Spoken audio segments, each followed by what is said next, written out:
Hayabusa X3 kind of survived Glamis, I guess. Either way, made it home.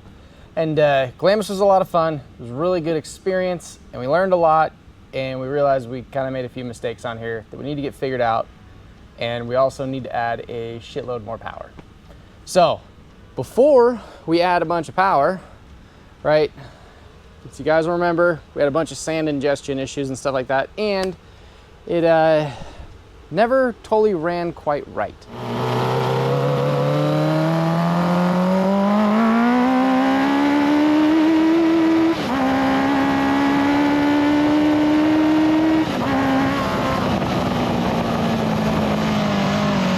So I really appreciate all of your guys' awesome comments, because I made a list of all of them. Everything you guys could think of and everything I could think of. So before we go too much further with this engine, we're gonna go through and make sure it has a clean bill of health. Because once we know it has a clean bill of health, we're adding turbo. Told you guys this would not be slower than like a regular X3. Like, it's going to be faster than an X3. We just gotta get there in steps, because you're not gonna add a turbo to something that doesn't work to begin with, right? At least I'm not gonna. Several of you had a couple extremely really good comments about it doesn't even sound like this thing's running on all cylinders. It sounds like it might have a dead hole. So before we go on and do too much more, we're gonna just make sure that it's firing on all 4 cylinders, just using a temp gun.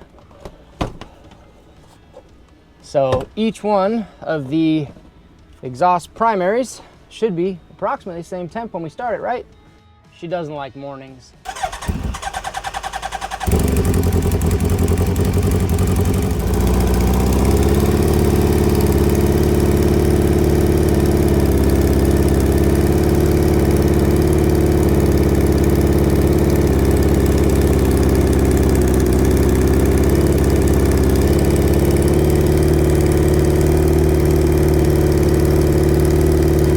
Oh my God.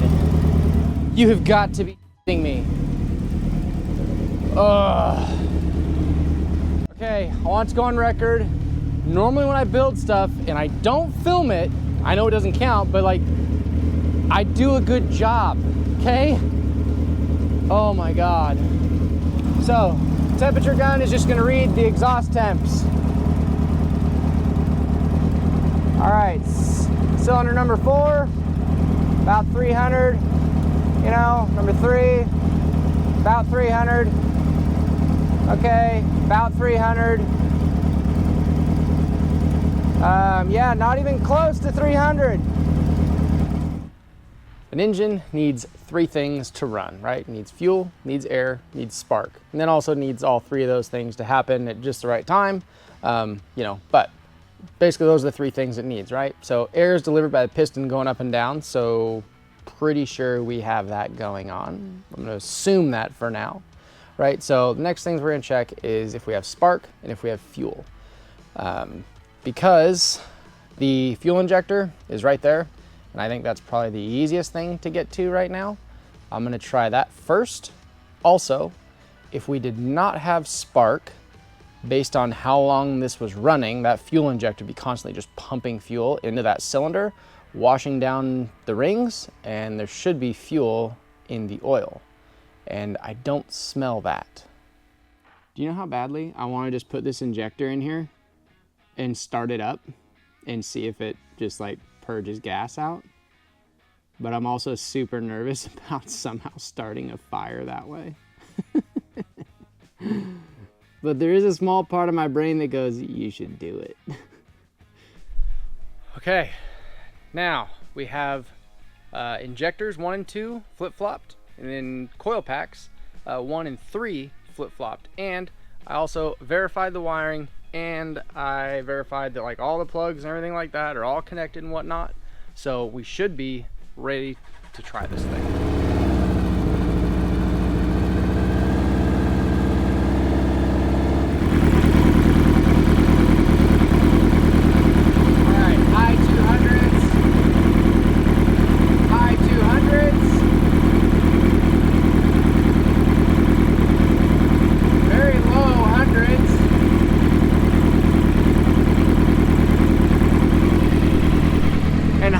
high 200s.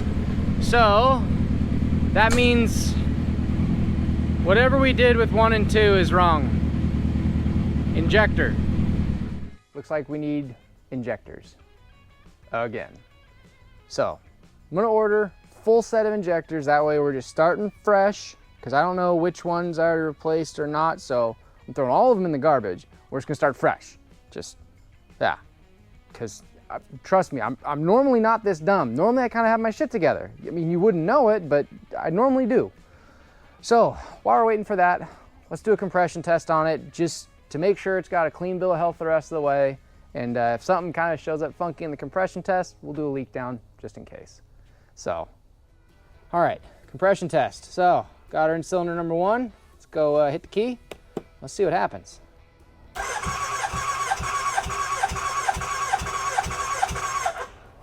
Cylinder number 1. We're gonna call that like 178. All right, cylinder number 2.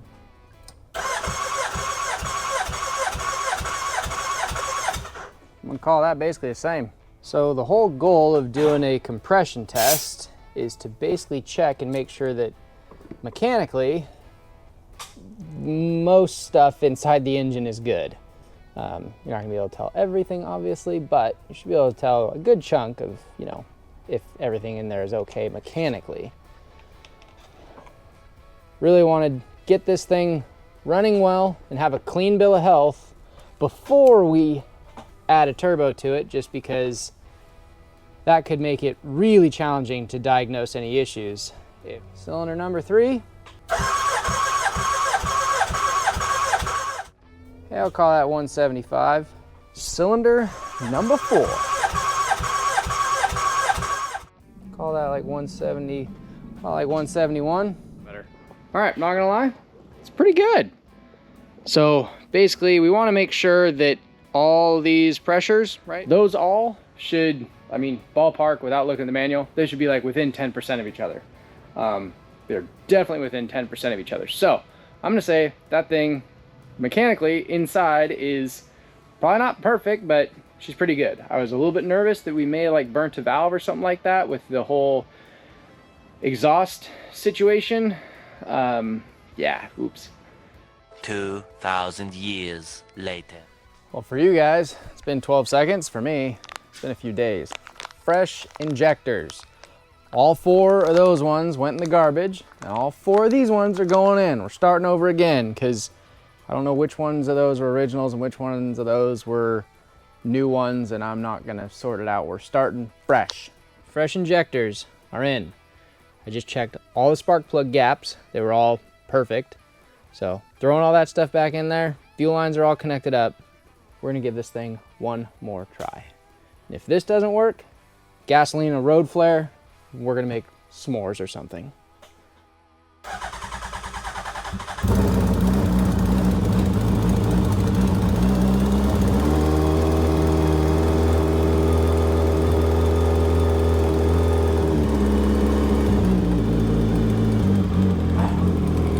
All right, cylinder number 1, 130 degrees, okay. Number 2, yep, 160, 180, 170, yeah, 160. Holy crap, it actually freaking works. It actually works.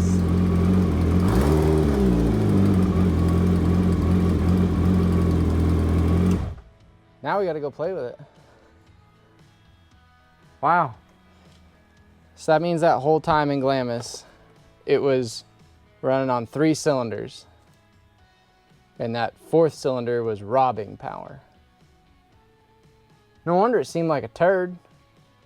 All right, I'm gonna finish buttoning this thing up, and then once the weather clears up, we're gonna go play with it. And we're gonna see how much better it actually is. It can't be worse, right?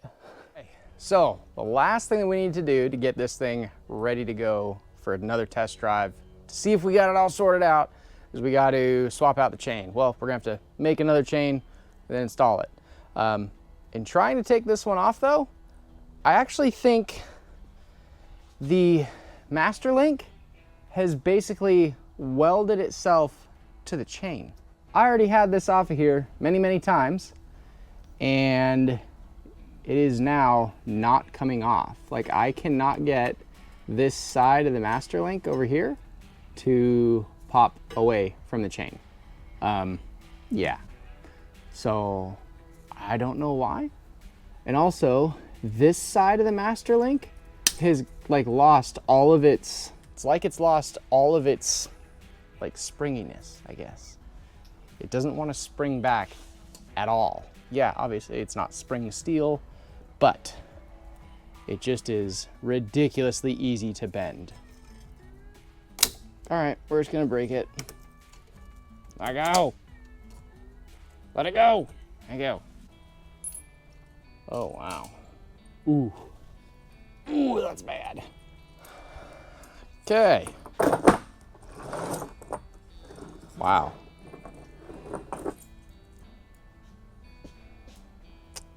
That should be a lot straighter than it currently is. Yeah. It's not the direction a chain is supposed to flex, is it? Okay. So I've never seen this before. Well, this bad. So I got both chains lined up, right? New chain, old chain. If I come down here, it's approximately halfway. The links are lined up. But if you notice, the inner link of this new chain is lined up with the outer link of the old chain, which means in just that little bit of space, probably about 16 inches, 15 inches, it has stretched one whole link. And this whole chain has stretched 2 links worth. Just kind of crazy. I would not have thought that that would be the case, but I don't know. All right, we're gonna cut this new chain down stuff because we need to actually make it the same number of links that it should be, and then we'll get that thing on. All right, let's go finally test drive this thing on all 4 cylinders. Oh, real quick, if you guys are not subscribed, if you wouldn't mind, hit the subscribe button. I'm trying really hard to get to 10,000 subs this year. So, all right, let's go hit it. All right, well, here we go.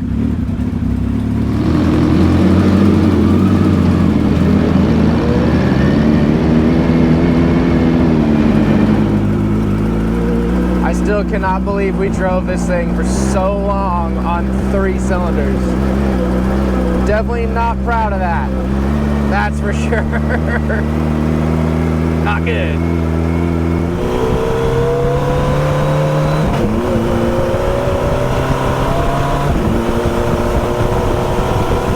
It's so sick. Oh my God, it's cool.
bad thing is I literally just fixed the driveway yesterday from the last time I did this.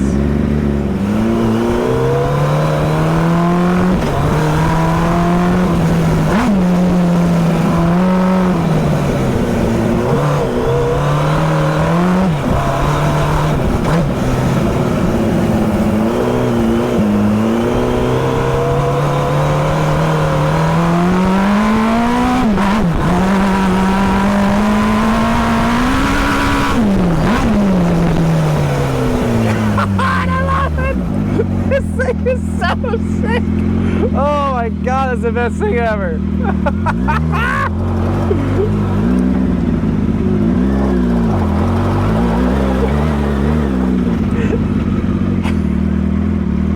It's like a shifter cart, but with a ton of suspension travel.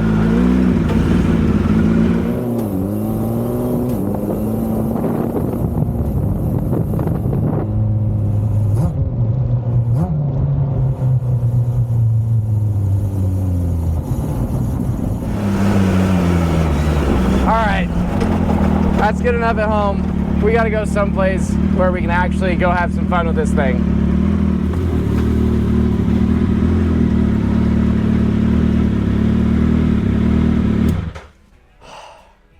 All right, so really quick question. Down in the comments, let me know. So, try to chain, it's already stretching a bunch. So do we try a blower belt or do we just go straight for a gearbox?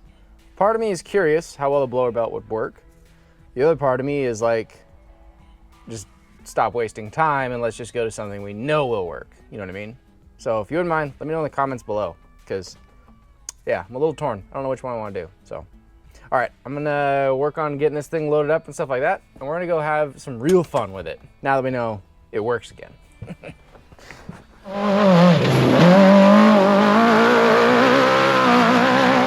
All right. I don't know about you guys, but does this count as oil pressure?